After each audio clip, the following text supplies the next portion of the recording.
Hello. It is time. It is time for your Tuesday daily dose of Dork with me, Danny, the hostess with the mostest. Does that work? I don't feel like it works. It doesn't work. Ignore me. I didn't say that. Good morning, everyone. It's Tuesday. We got a couple things to talk. I mean, nothing really. It was kind of a slow news day. Sorry. Strawberry seed in my tooth. I apologize. It was driving me nuts. It's your Tuesday daily dose of Dork, and there's not a whole lot going on, but we got a couple things we can kind of chat about. Before we go any further, do me a huge favor. Smash that like button. Hit the subscribe if you're new, and ring the notification bell so you get notified whenever I'm back with even more nerdy nonsense. Let's say good morning to the chat. Good morning, deranged lunatic who is splitting his time with Tabitha and myself. Gosh darn it, I just love her so much. I'll scold her later. How dare you go live at the same time? Kidding. Good morning, Taco Cat. Good morning. I'm sure everyone will filter in as we go. I got a really awesome gift in the mail yesterday. Remember the cookbook?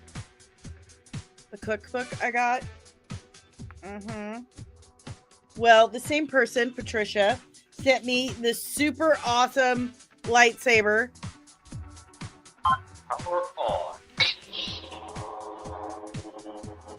How freaking cool is this? Isn't this awesome? Dude, yesterday I was on the front porch playing with it.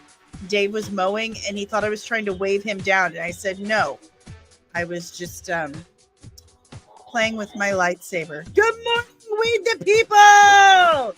You should go live today. You should. But yeah, how cool is this? Full Star Wars kid, man.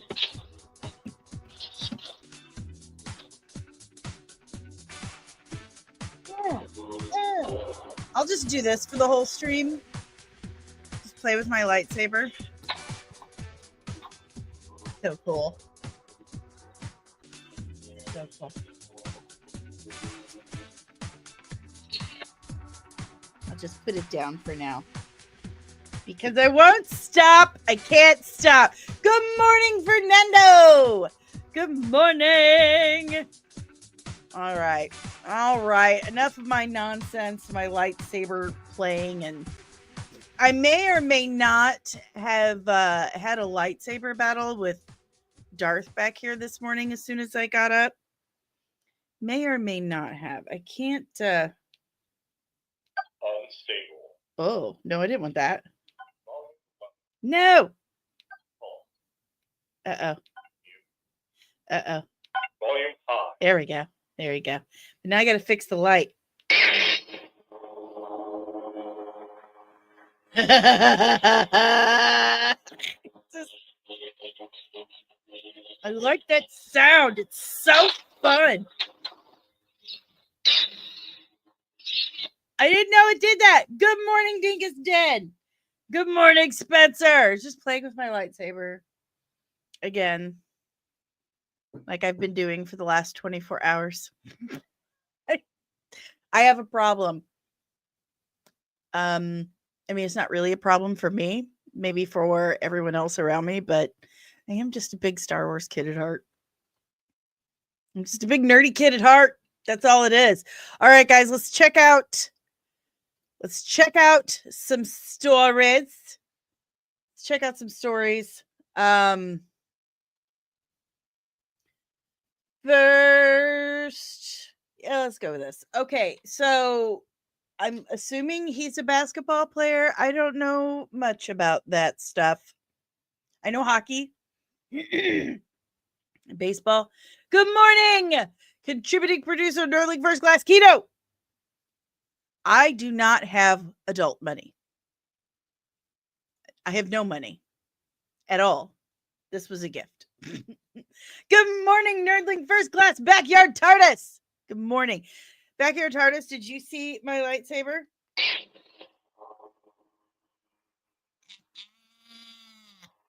I'm just going to play with this for the whole stream.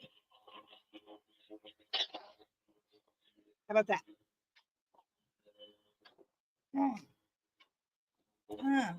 It's so cool. It's so cool. Like, I can change the colors too, but honestly, I don't remember how to do it off the top of my head. I'm afraid I'm going to turn the volume down again on accident. It's taking some time. It's kind of heavy too. It's pretty heavy. And blue is my favorite color because it's got a pretty handle. And I went with purple. I thought no money was adult money. Then you're right. I have so much adult money that it's not here at all. Okay. Yeah, all the way. Oh, whoops. Change color. I'm trying to turn it off.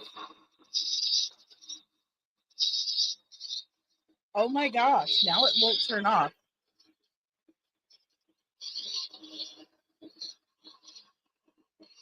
Oh. Now it's just all. Okay. Listen, you need to turn off. There we go. That got it. Whoops. I'll fix that later. I don't really know me. But dang it, ladies. It's my turn to stream. It's my turn. I depend on DL. I don't get like 50 people in the chat like Tabitha does. I depend on DL. Okay. Back to the stories. All right. So I'm assuming this is a basketball player. His name's Jason Tatum. Yeah, because it's NBA. And he wore Superman Tatum 3s. And here they are.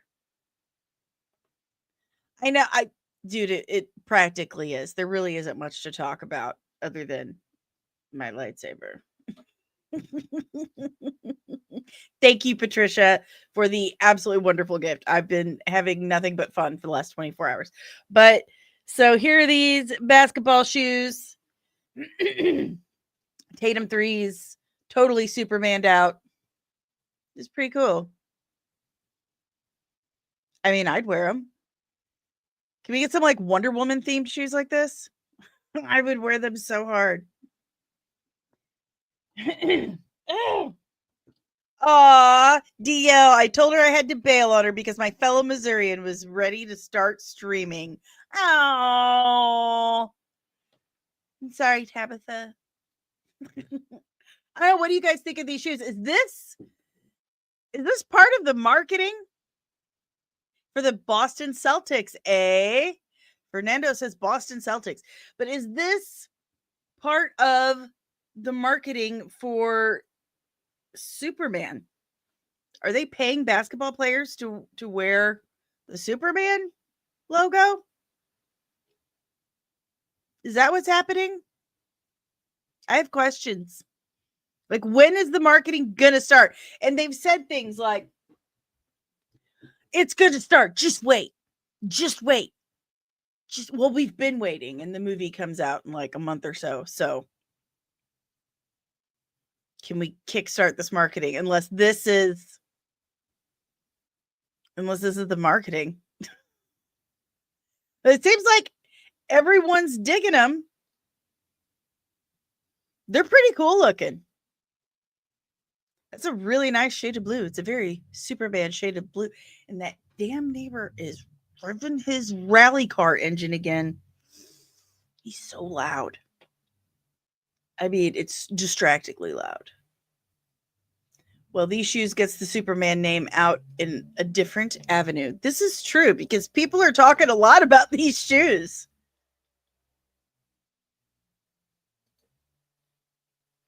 They have had quite the conversation in the last day over these shoes. I have one hound, and his name is Titus, and he is like 5 pounds. And his idea of being unleashed is just letting him out the back door so he can sit on the porch. Dingus Den says, shoe collecting, huge thing. Well, used to be at least. Not sure about now. I know it's a huge thing. I know it still is. One to rock, one to stock, as Pug said in She-Hulk. Possibly. Maybe this is just a part of some genius marketing that we just didn't see coming. Who knows? Speaking of, like, here's him carry. Oh, right.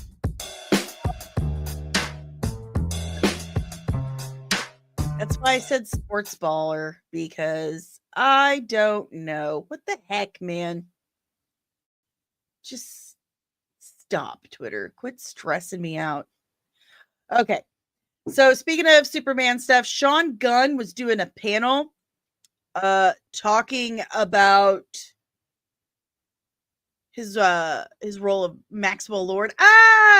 Good morning, Media. And since I missed you yesterday on Cinco de Mayo, buenos dias. And yes, it is Revenge of the 6th today. So maybe I should change my color to red if I can figure it out. 1, 2. 1, 2, 3. That's not working. I can't.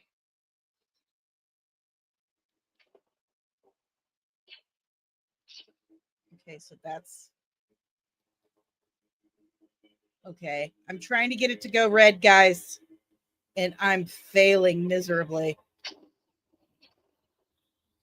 But it's back to purple, so there's red and purple. All day. I'm going to be doing this all day. Anyway, Sean Gunn did a panel, and he's talking about Maxwell Lord. Have really, you good on here? Okay. Yeah, I want to say it's super I've been cool pressing that the you're here in button. Prince George, but I can't let you leave without asking about the Superman movie that's coming out in the summer. You play a character called Maxwell Lord in that movie, which is going to be directed by your brother James Gunn, who you just mentioned. Gonna be. It's already been directed. Oh, that's right. Yeah. No, you're right. It's not out yet. I'm just being a jerk. Yeah, no. But I wanted to ask, what is it like preparing for that character? Could you talk about what kind of comics you talked about with James?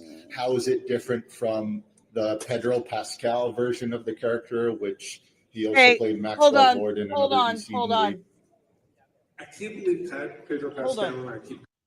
No, Pedro Pascal did not play Maxwell Lord in Wonder Woman 84. I will die on that hill. That was not Maxwell Lord. I don't know what that was. That was some smarmy used car salesman. He did not play Maxwell Lord in Wonder Woman 84. It was a bastardization of every character that was in that film. Going up for the same roles. I can't answer most of those questions. I asked my brother recently if I could even say that I was in the movie, and he's like, "You can say that you're kind of in the movie." So kind of in the movie. New Superman. And good morning, Loki. Shut up. Have really enjoyed the process of exploring that character. There is source material that my brother and I discussed. Is it from 2005, possibly? I can say that whole world where Pedro Pascal played the character beautifully is very. No, he didn't. The world that we're operating. Stop lying. And I think just the casting alone makes that obvious. I don't think that. I don't think I make that joke because I'm not. You're not going to, in general, look at me for those same types of roles that he's playing. And he's amazing. So yeah, it's moving on, Sean. Talk so much more freely about this after the movie comes out, but in the meantime, I can just say that I loved the process of working on it. What I've seen from the movie, which is not all of it, I love. I'm very excited for. Oh, didn't mean to put that up there. Have very high hopes for how an audience will respond to it. That's insane to me, Loki. To be continued.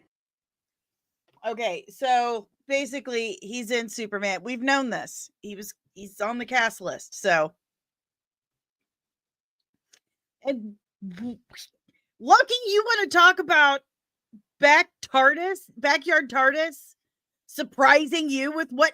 This is the biggest surprise of all because you're the only person I've ever known that likes this movie. That shocks me. Absolutely shocks me. You don't get to say anything about backyard TARDIS being a wild card ever again. So, Sean Gunn playing Maxwell Lord in Superman.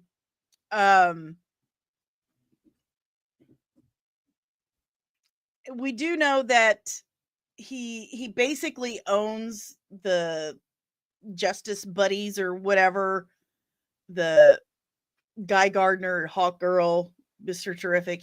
They're wearing corporate uniforms, Lord Corp uniforms. So I can guarantee you that Sean Gunn is going to play a way better Maxwell Lord than Pedro Pascal. Dude, it's hot garbage. It's hot garbage. Wonder Woman 84 is the absolute worst. It's like Madam Web material, like in that area. Wonder Woman, Maxwell Lord isn't a super powerful telepath or telekinetic. He has a magic wishing rock. He makes wishes and tell him that life is great, but it could be better. And oh my God. So 2005, there was a groundbreaking comic story. For the first time, one of DC's major superheroes, one of the big three, actually killed someone. It was Wonder Woman. Maxwell Lord was mind controlling the Justice League. And he was on national television or international television. And the only way she could stop him was by killing him because he's a telepath. He's mind controlling people. So she slides up behind him on TV and snaps his neck. Like it's a huge, huge deal. I've got the comic behind me. But in this, he has a magic wishing rock and he's just granting wishes. And she talks him down with logic and reason because that happens so much. Like, have you ever argued with someone online? Like you can usually win with logic and reason, right? No, no, I can't even be sarcastic about that because it's just so far removed from reality. But aside from that, Steve Trevor comes back, but like in the body of her neighbor. So her neighbor's completely unaware and she's just like boning this guy over and over again, which is, grape.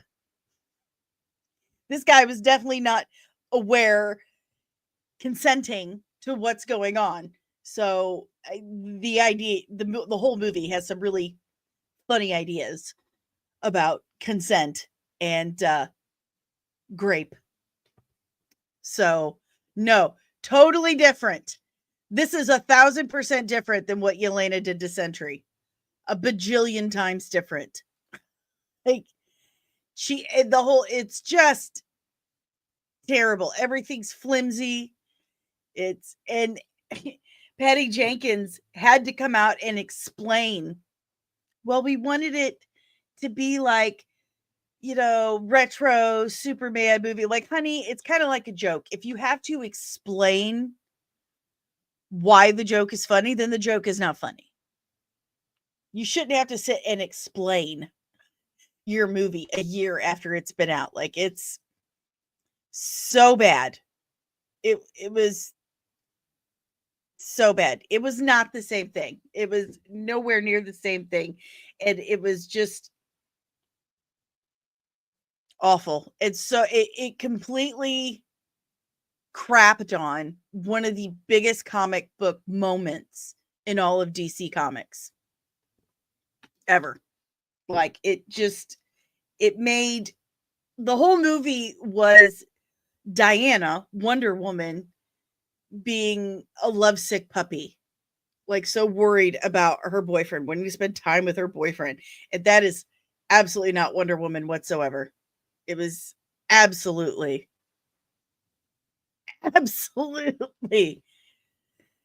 Oh my God. It was just so bad. And what's funny is it came out on Christmas, and Dave got me this giant Wonder Woman 84 canvas.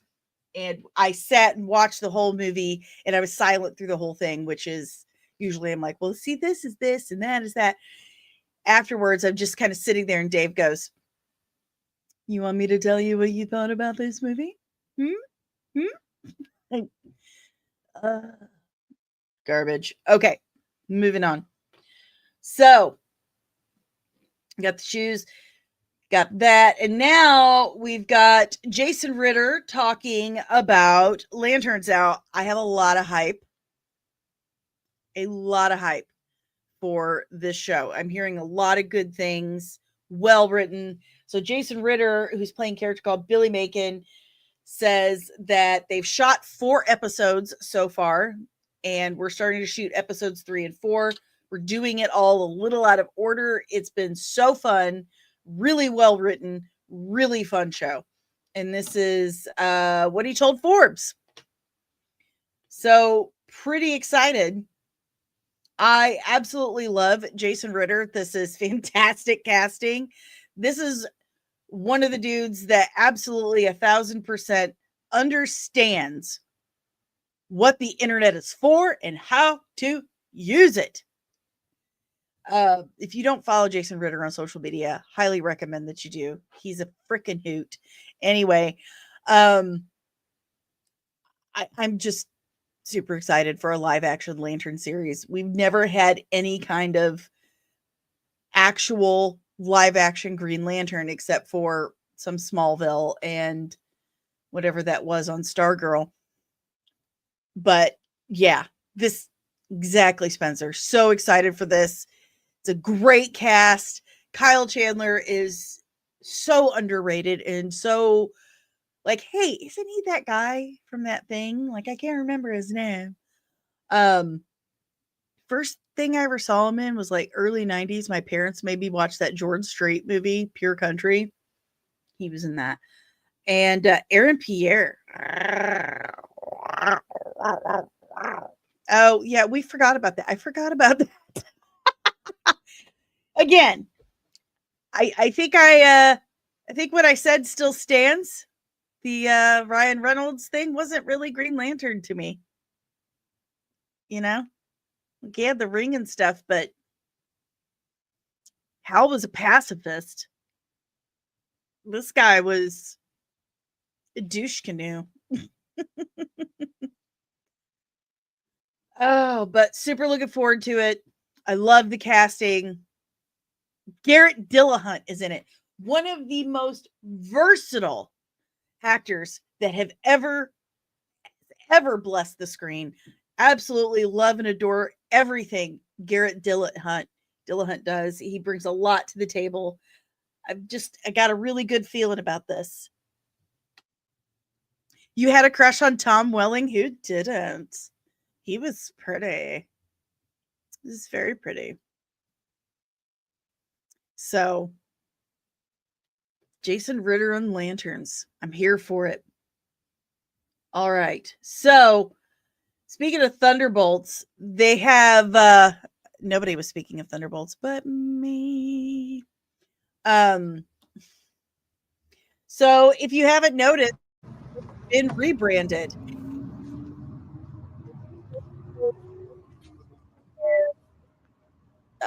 Sebastian Stan going through LA and changing posters. Obviously, marketing and a setup because the tape is already around it at this bus stop. And here he comes, armful of posters, and yeah. Oh wait, no, that needs to change. But the tape's already there. How convenient! How convenient. But anywho, goes on up here and replaces it with the new Avengers.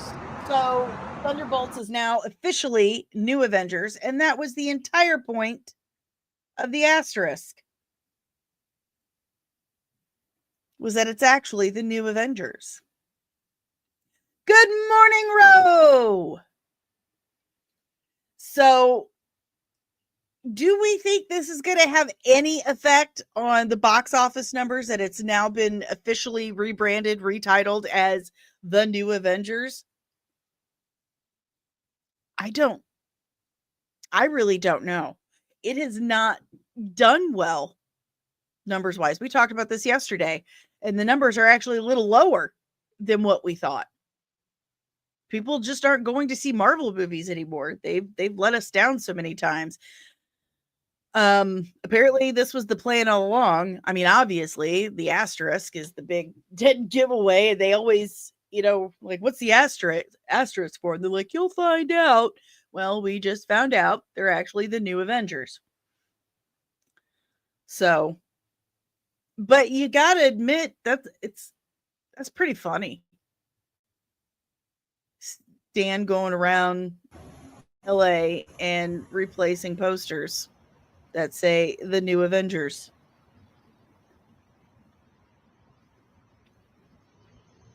They're going to have to really do something to earn back the audience. And it's so funny that Kino says Lilo and Stitch will make up its box office earnings for this movie. Look right here.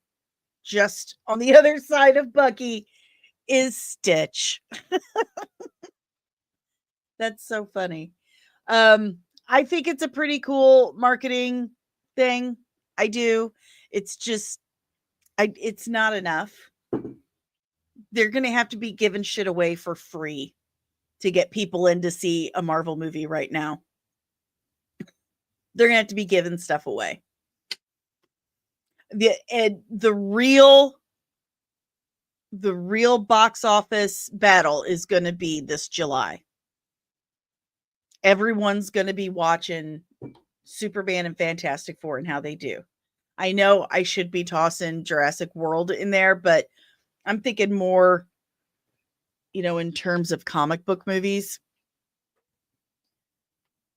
I think that those two, Superman and Fantastic Four, are really going to bring people into theater. It's going to be curiosity for the most part. I really believe that.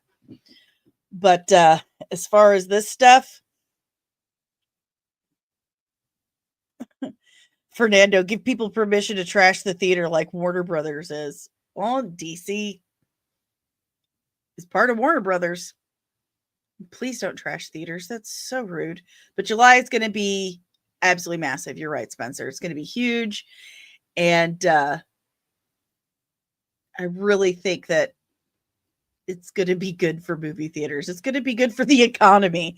But Warner Brothers DC is really going to have to step up their marketing game for Superman. And Marvel's probably going to have to give stuff away for free to get people back in the theater, to earn back that audience, because this is just, wow. Wait, there's a Smurfs movie? So funny because Dave calls me Smurf. His sisters have started calling me Smurf, and I don't like that so much.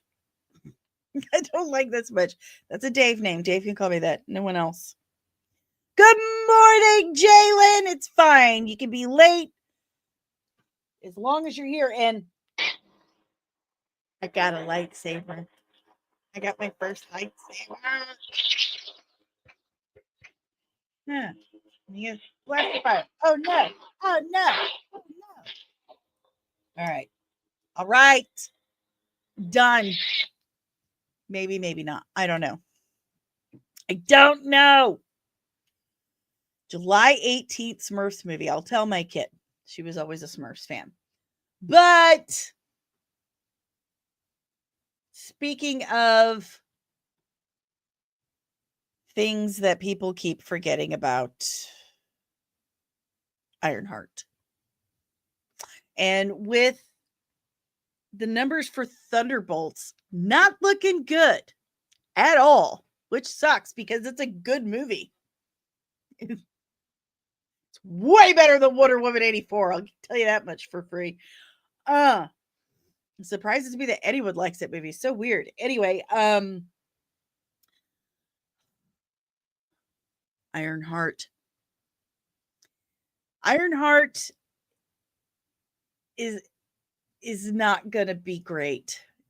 I can't say that the show is just gonna be absolutely awful because I haven't seen it yet. But Riri Williams, her comic run or whatever was not popular. Ironheart was not a popular book. Interesting choice of a character for them to go with. But the numbers I don't think the numbers are going to be great. I mean, Daredevil Born Again, people didn't watch it as much as they thought. I think they really thought, wow, it's going to do amazing. I really thought the numbers were going to be crazy for Daredevil Born Again because people have been waiting like a decade to see more Charlie Cox Daredevil in his own show. And honestly, that first season let me down, and the numbers kind of reflected that for a lot of people. But there's been zero marketing for Ironheart. None. It comes out in less than a month. And this is the only marketing I've seen for it, this Empire Online article. This is it. Not only have they not been marketing, and it comes out in like less than 30 days, they're dropping the entire series at once. Kind of like ripping the Band-Aid off. Like, we're just going to do it. Just do it. Just the whole thing at once. The whole series has been done for years, like 2 or 3 years. They have done so many reshoots, like almost right up there with Captain America, Brave New, Missed Opportunity. It's just not looking good. It's not looking good. So I'm going to go through this Ironheart article real quick. And they give us a new look. A new look at her. I'm going to take this down. And my computer froze. It did. It froze again. What's happening? Here we go. Finally.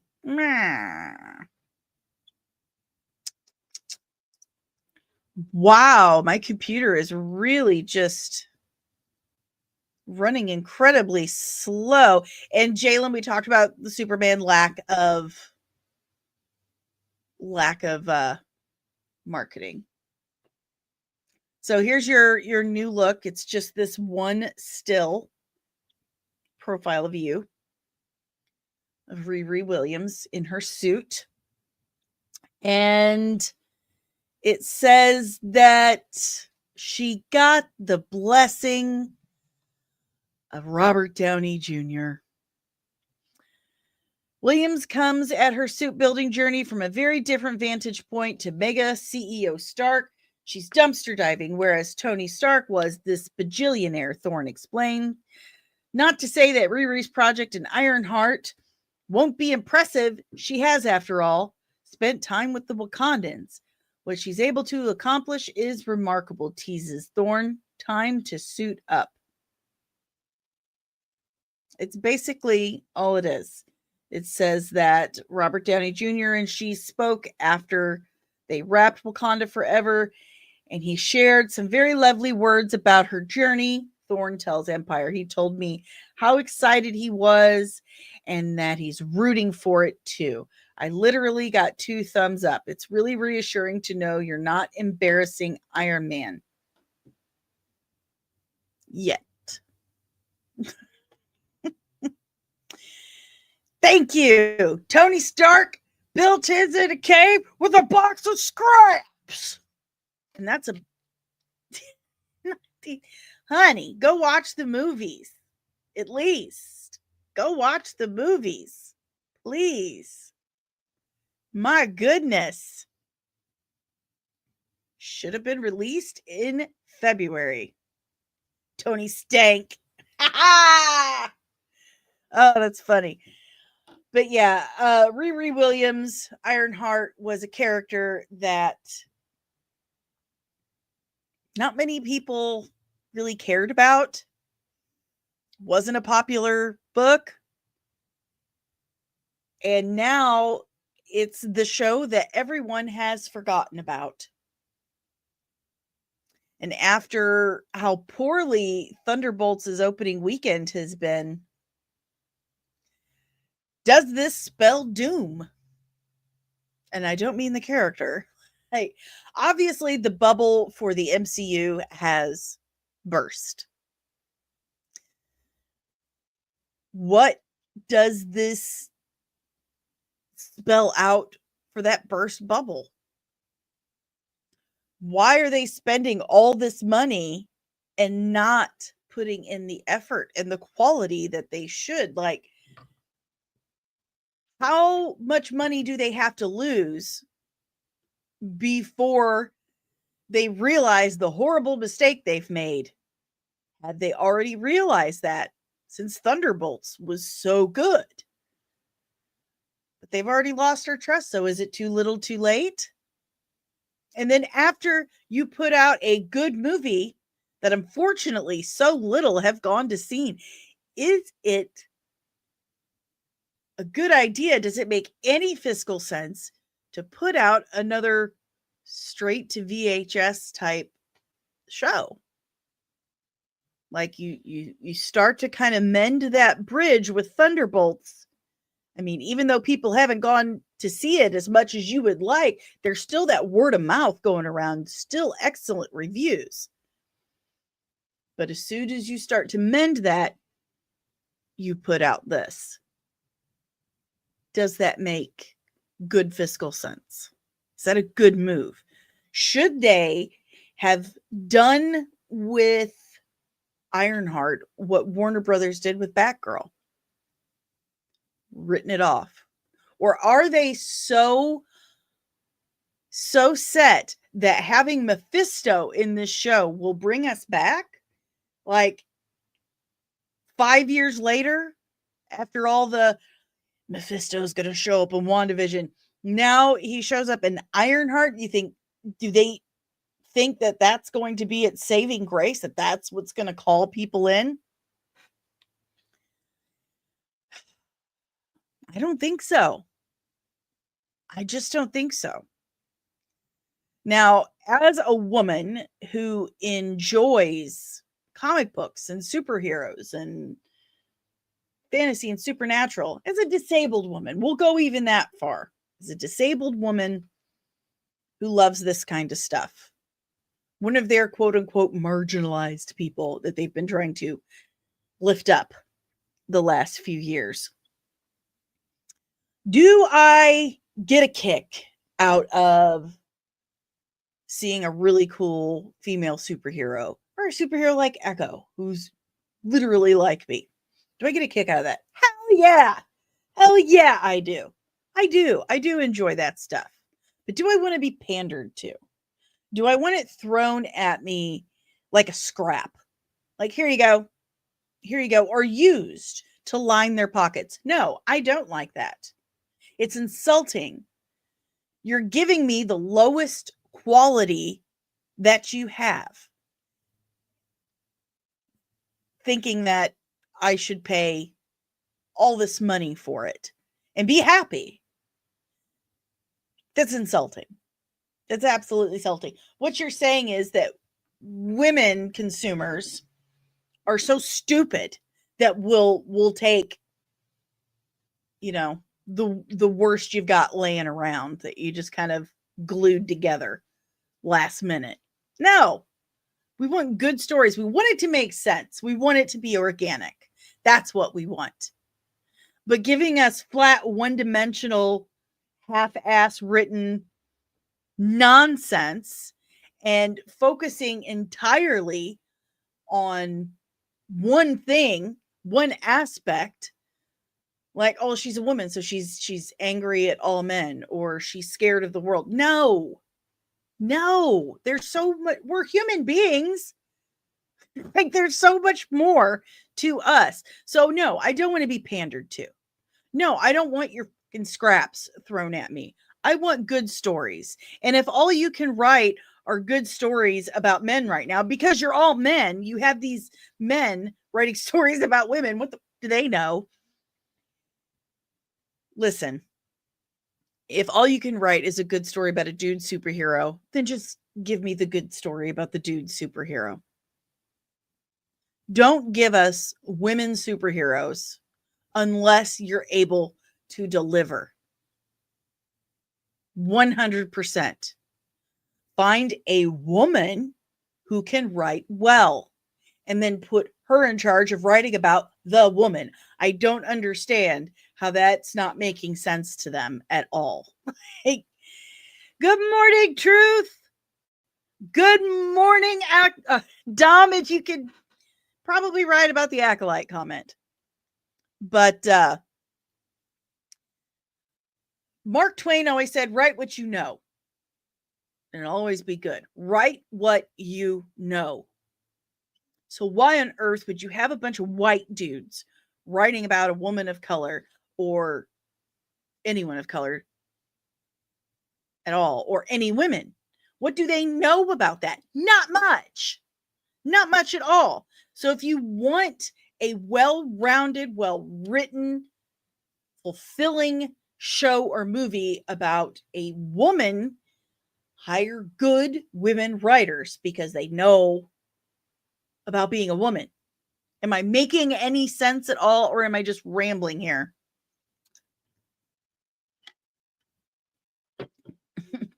Backyard charts. As a kid, I was so poor. My first bike came from a dumpster and we fixed it up. I'm basically Matt Hoffman. I did not grow up with money either. Honestly, I don't care for money a whole bunch because it's always been so hard for me to get. So if I can do things that, move me towards not having to spend money for being dependent on cash flow, on money, I'm happier. I'm very happy, which is why I have my farm that I love so much. Kino, as a writer, I think of a man and take away logic and accountability. Ha, ha, ha. No, we don't bash any sexes here. I'm not going to bash men, and we're not going to talk about how women are dumb, but I don't think it's dismissive at all. I mean, you're free to feel that way, but I mean, really, what does a man really know about being a woman, and what does a woman truly know about being a man? Not much. Not much. Period. I mean, I've never been a man, so I can't tell you what it's like, what goes on in your head, what that feels like. I don't have the first clue. I don't have a frame of reference. Maria says it was unrealistic for people to assume that the MCU movies were going to keep making that kind of money phase 1, 2, 3, and 4. You're absolutely correct. But greed gets in the way. I mean, they could have kept going without letting the greed take over. Because what happens? They start pushing that quantity over quality. If you can't have anything with quality, you shouldn't be pushing out quantity. Period.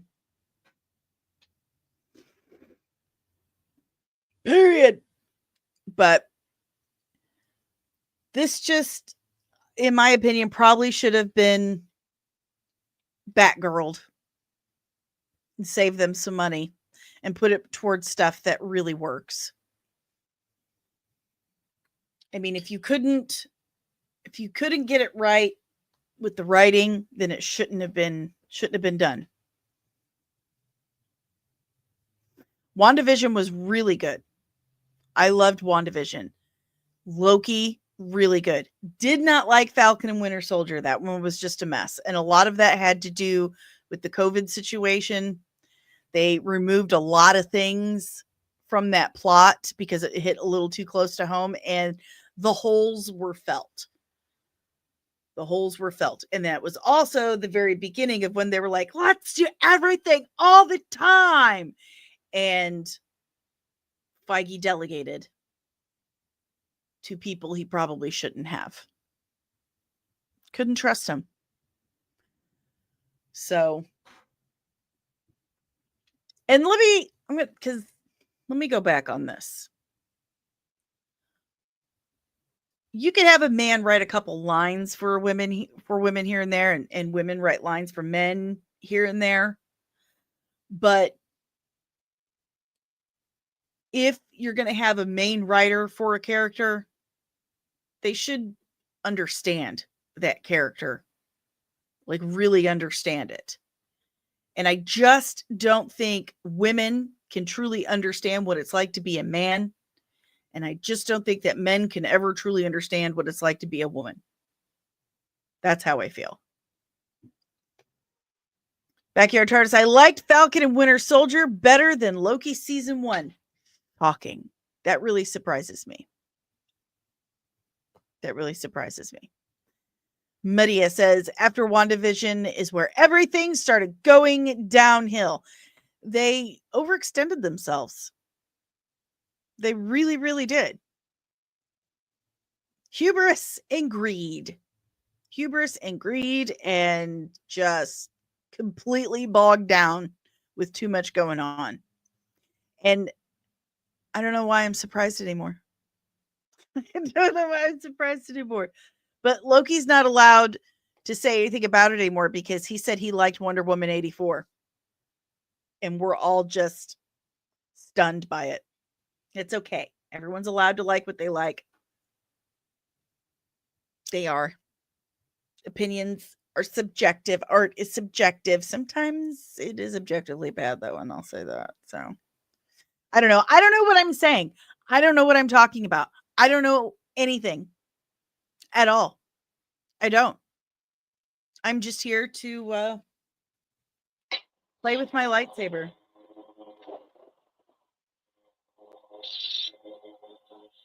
I keep trying to get it to change colors. And I'm not very successful. Like I got it to do it before, but I can get it to make sound. It's so cool. I'm gonna run the battery down entirely. Like this is it's so cool. I love it. All right, guys. If you have any questions, comments, emotional outbursts, leave them in the chat below because we're wrapping this up. I told you it was a pretty chill stream. Not a whole lot going on. Just went to hang out, show up my lightsaber, piss people off, ramble, show how much of a dum-dum I am. But if you'd like to help support the channel, the best way to do it is the easiest and the freest way. All you got to do is like, subscribe if you're new, and ring the notification bell. Share it, leave a comment. That stuff helps. It lets our algorithm overlords know that you like what I'm putting out there for some strange reason. But if you would like to help support the channel in other ways, you have no idea how much I appreciate and need that kind of support because I'm still not monetized and the software unfortunately does not pay for himself.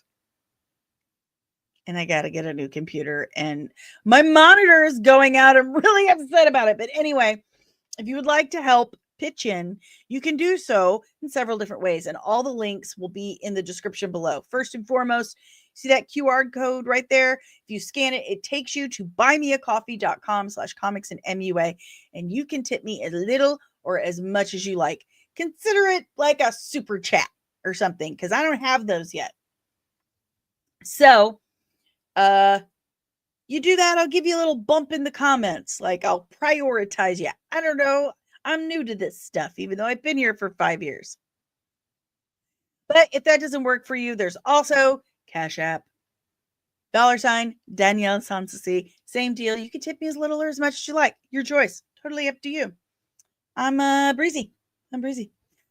There's also the official Nerdling Army over at patreon.com/comics and exclusive content, behind the scenes, sneak peeks, requesting breakdowns, the exclusive Nerdling Army chat, and your own exclusive merch that you get every 3 months for your first year of membership that correlates directly with your specific tier, with your own rank and insignia. There are 3 different tiers, starting as little as $3 a month, so choose, but choose wisely.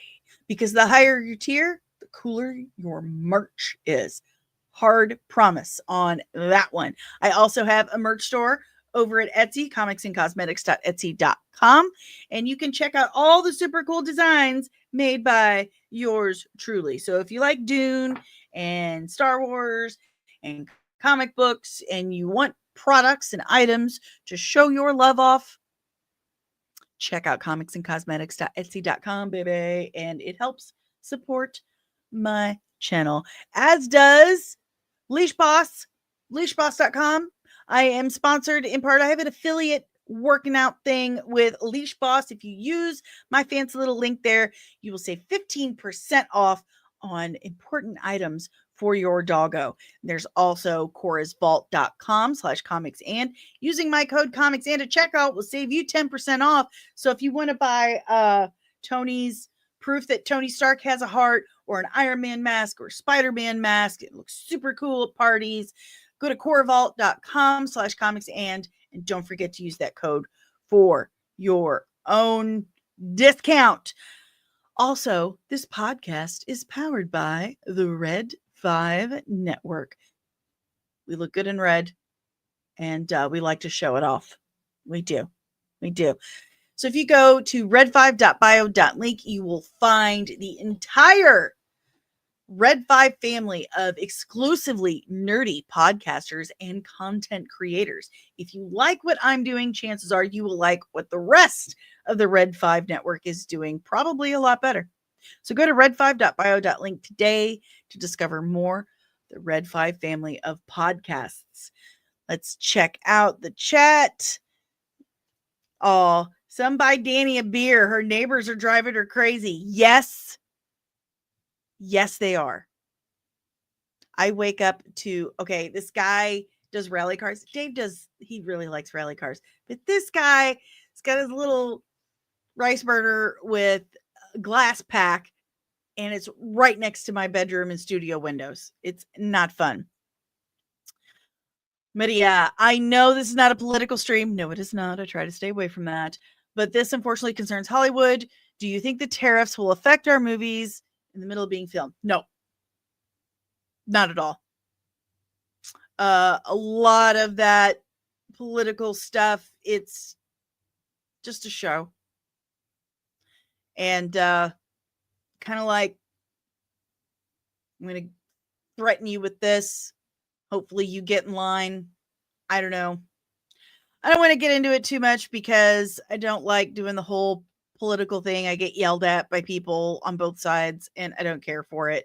But I don't think it's going to affect movies that are being filmed right now. I think it's going to be fine. I do. He talks a lot. And like any and all politicians, you know, how much of what they actually say they're going to do gets done. Especially when it's something as big of a machine as Hollywood is. Don't get me started. I can't get into it. I can't. Like, I'm stopping myself. I'm not stopping you. I'm stopping myself because I don't know how to shut my mouth for my own good. I don't. And you don't want to know how I feel. I mean, you might, but you know. Until then, nerds, I've been Danny. You've been awesome as always. Thanks for putting up with me. I really appreciate it. Thank you for starting your Tuesday with me, and I will see you tomorrow, Wednesday morning at 11:30 a.m. Eastern Standard Time. To then keep your eyes out, because you know she's still in her position at Lucasfilm and Disney, and Disney and Kathleen Kennedy are gonna get you.